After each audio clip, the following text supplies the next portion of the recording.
Aloha! How y'all doing? Hope everybody's staying well. Yeah, here it's the warmest time of the year. I've had some pretty high readings. My weather station has malfunctioned, and after dark the temperature keeps climbing and climbing for some reason. I don't know. I contacted him about it. Anyway, it is definitely warmer at this time of the year, just about everywhere, unless you're in Denver.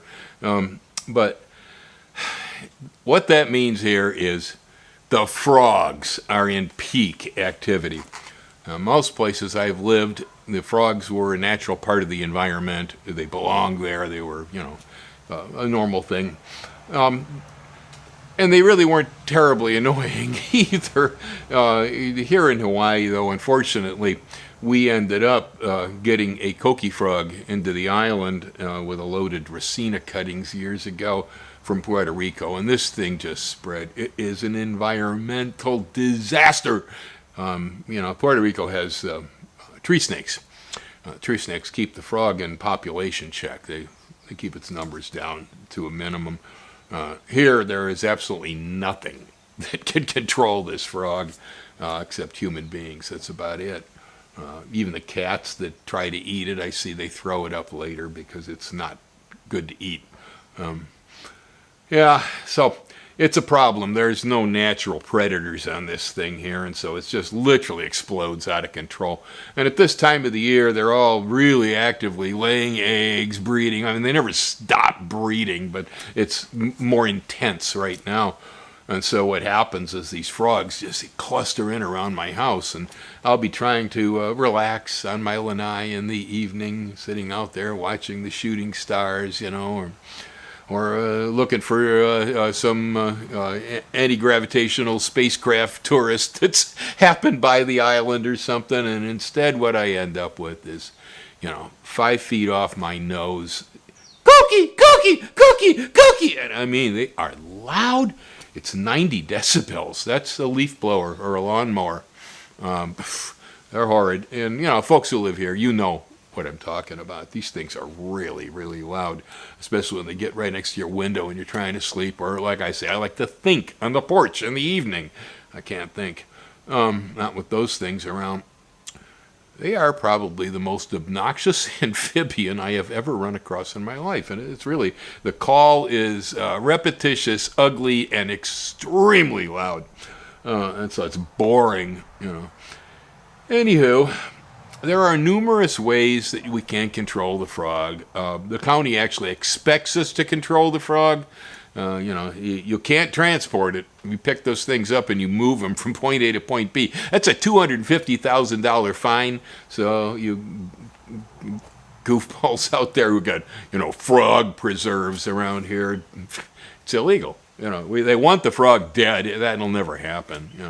It's not going to happen. There's too many of them here. They breed too easily and so on. My interest in all of this is I have a rule with the coquis. They have to stay 50 feet back from where I'm sitting. And if they won't do that, they're dead. I usually politely ask them. I will tell them, look, if you just going to move away, get out there somewhere, I won't bother you. You do whatever you want to do. But they never listen. They're too busy going, Coqui, Coqui, Coqui. They can't hear me. So I have no alternative but to dispatch the noise. The county recommends that we use citric acid as the control. It does work. It does work. They had trialed hydrated lime, but hydrated lime depends. It works to some extent. And then again, there's hot water. So those are the 1, 2, 3, 4. Catch them by hand, trap them. 5. There are traps you can make, and so on. But let's start with the first and the most basic means of control that the county has recommended, and that is the spraying of citric acid. Citric acid can be had this is food grade non-GMO here. It's not very cheap. That's the biggest problem I have with it. I wish somebody made a cruddy grade that wasn't food. That would be nice. That was really cheap, dirty stuff, but they don't. I can't find it anyway. This came from Amazon. It takes 2 1/2 cups of this powder in a gallon of water, according to the county, to make a spray that is going to work on a Coqui frog. And this is what I use to apply that spray. Tank sprayer, probably best tool for the job. I suppose you could probably use a Zep sprayer, one of these jobs would work too. I prefer these.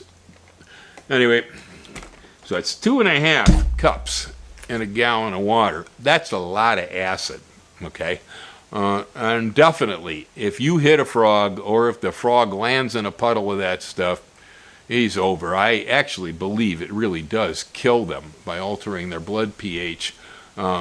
For sure, they will jump out of stuff if you fire it at them. You hit a Coqui frog with a citric acid, and they're flying out everywhere. So then you go on to the physical control, which is stomping them. Boom, boom, boom, boom, boom. They're usually stunned when you do this, and so they're pretty easy to stomp. That's the county's recommendation for control. The only two things that I don't like about citric acid: one, price. It's not cheap. It costs quite a bit. The other is there are some plants that cannot tolerate this stuff in the concentration they recommend for frogs. In general, I could say most things that have really soft leaf tissue with felt with the pubescence that has hair on the leaves, like an eggplant, a tomato, patchouli, things like that are very soft-leafed and hairy. They seem to trap the acid really bad against the leaves and will just burn the heck out of the plants. And so while you're trying to get rid of the frogs, you can end up defoliating your garden with this stuff. So you got to be careful. It's important really to know what you can put it on, what you can't. It doesn't work well on flowers. It'll burn up any flowers you have. Hairy-leafed plants, it's dangerous around them. I'd be careful with that. Also, some plants like bougainvillea and croton seem to be pretty susceptible. I've defoliated both of those plants with this stuff. Take a look at some of the problems here. This plant right here is called croton. I have sprayed the acid on this plant, and I'm going to expect that I'm going to start to see leaves falling to the ground. That happens almost every time. Sadly, the Coqui frogs like the big smooth leaves in this plant, and they often get inside of it. It's a problem. Now, right here you will see a relatively healthy tomato that has nothing more than our usual small local blight spots on it. Now, right here you can see a tomato that got nailed with acid. Okay, this baby is burned up good. Yeah, pretty much everywhere the acid hit the tomato, it fried it. We have eggplant looking bare. It's because these leaves right here turned yellow and are dropping off of the plant everywhere. That's, again, from the acid. Yeah, this hit was probably the saddest because this particular plant, for some reason, was starting to fruit and had developed no blight at all, which is rather amazing around here. But last night, this table got loaded with Coquis. I sprayed. Everything else survived, but the tomato burned up. I did come out here at dawn and washed all of my plants with clean water. It didn't help the tomato. Inverted, smooth plastic tubs like this one, put down in cool, shady areas, especially if you put them down on top like a plastic tarp or something else smooth. Frogs really like cool, shaded, smooth surfaces, and so plastic attracts them. Even soil bags, leftover soil bags, laid down on the ground in the shade. Well, oftentimes you pick them up in the morning, you're going to find frogs under them. And then, according to the county, this is a Coqui frog trap. They do work. This is 3/4 inch pipe, PVC. It is a slip T, no threads, slip always. The length of pipe here, 10 inches long. with a slip cap on the end, okay? And so you just take this and put them up about 2 feet or so off the ground, say on the trunk of a tree or so.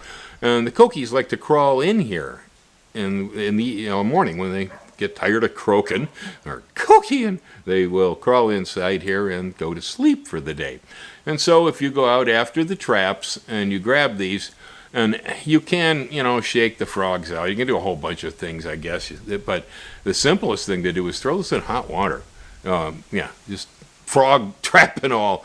Because the frogs, I have found that hot water is actually a really, really good control for these frogs.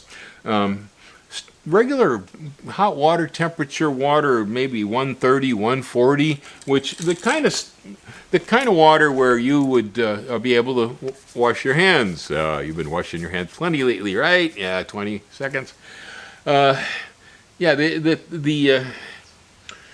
water or the temperature that'll clean your hands will kill these frogs. They have no tolerance to heat from water. Approximately 130 degrees, something that you can tolerate with your hand. And that is an advantage when you're catching them manually. There's a lot of times that I will go after the frogs and I will grab them. Okay, now, long story, but usually that's when I'm doing something else. I'm planting something or I move something in the garden or whatever, and there's a frog. Grab that frog. And during the daytime, they're a little slow. They're kind of stunned, and so you can usually just grab right hold of them. Problem is, once you got them in your hand and they warm up, then they're going to want to try to jump as soon as you open your hand. So instead, I put my hand under hot water in the carport sink, and I just cook them until their tongue sticks straight out, their feet stick straight out the back. They turn stiff as a board once they hit that point. Yeah, and so hot water can be used in your landscape. Now, I have experimented with this, hooking a garden hose to the carport sink and using hot water from my hot water heater and so on. I have a little trouble with it because by the time I get to the hose length out in the landscape, my hot water has usually cooled down enough that it's just not doing the job. But if you could get water of about 130 degrees or so out into your landscape, it's probably not enough to damage most of your plants. But it will damage the frogs. At the very least, they will jump and you'll see them. So hot water is definitely a nice, clean, organic solution for controlling these beasts. Hydrated lime. Jesus. Yeah, this is hydrated lime in here. You can see the white powdery junk. I'm almost out of it. Hydrated lime at one time was used against the frogs. I like hydrated lime to an extent because it doesn't burn plant leaves. Okay, that's the good news. Also, generally around here, because of the volcanoes, most of our soils are pretty acid, and so basic materials don't affect them too much. They generally neutralize. So I like this a little better, but I agree, at least with the county, that I don't think it works as well as acid does. The beauty of it is you can walk around with mittfuls of it, throw it right into a frog's face. That is quite effective, okay? It does work. When they go, cookie, choke, or they fall out of the bush dead if you hit them right point blank with this stuff, because it will burn. Hydrated lime is caustic. So it works that way, but my son bought me this a while back. This is my Coqui frog duster. And I can fill the hopper up with lime and stick it into a shrub and turn the crank over here. I have all kinds of fun with this. There's old videos out there. I have recently just put the Coqui frog videos back up. They've been off the web because I had just too much negative feedback from people who think it's not right to kill these frogs, even though legally we are supposed to. And they're a pain, but nevertheless, I guess people who don't live here mostly, that and of course folks from Puerto Rico, who this is the national amphibian over there, trust me folks, you got snakes, okay? So you got control, we don't. It's an environmental disaster here. So I had taken my videos down because I got tired of the comments, but I have put them back up on the request from a gentleman, and now I am adding this one to them. More current information about the frog. Uh, Now, there's a lot of coconut telegraph BS around here. That is gossip, small town gossip. There's a lot of stuff about the frogs. I've heard, oh, the frogs are getting bigger. I don't know. I don't know. I don't see that. I think they're misiding that there's a difference in size between the male and female. Okay. There's also a difference in size between the coqui and the greenhouse frog, too. And so that may be where this rumor came from, that they're getting bigger. I don't know. I have been told, supposedly by people who should know, that there are more mosquitoes because of the frogs. Areas where there's more frogs, there's more mosquitoes. I don't know, and I wouldn't know how to even put that together. You hear a lot. The one thing, though, that I have heard that I stake on, all right, and that is my good friend Bruce Cappan, who has frog problems too, and happens to be an excellent recorded musician and a sound engineer and musical producer. He has ears, you know. I mean, Bruce has got ears, right? And a long time ago, when the frogs first got here, Bruce could hunt the frogs down by his ears. He'd pick them right out, just like he was picking out layers in a track, you know. He could hear them and know where they were, and he'd go right into the bush and he'd grab them suckers. Well, Bruce has told me that the frogs have gotten smart. His frogs, at least, on his property, as soon as he gets near them, they stop croaking. And I have had exactly the same experience. It used to be the frogs were dumb, and they figured we liked them, and they just keep croaking until you grabbed them. Now they have learned that both Bruce and Bill are out to get them, and they stop croaking. You get anywhere near the shrub, and you can't. I mean, it's hard enough as it is because that sound bounces. It's really difficult. How Bruce was able to do that is amazing, you know. But he has learned that it's no longer possible, at least on his frogs and on my frogs, same thing. They now know that we're after them, and so they shut up. You know, sometimes I sit around in the night and just talk to them, because if I talk to them, they won't croak for a while. But I get tired of talking to frogs. They're not much company. It's like talking to turkeys. Okay? We have a problem with these frogs here, and they are an environmental disaster on this island, and that's all there is to it. I support my activities in controlling them, and the government's right behind me. So anyway, there's the frog story. Aloha. Go on out there, look around. You're probably going to find them sitting on piles of eggs right now. Boy, oh boy, there's a lot of breeding. Aloha. Hang loose. Later.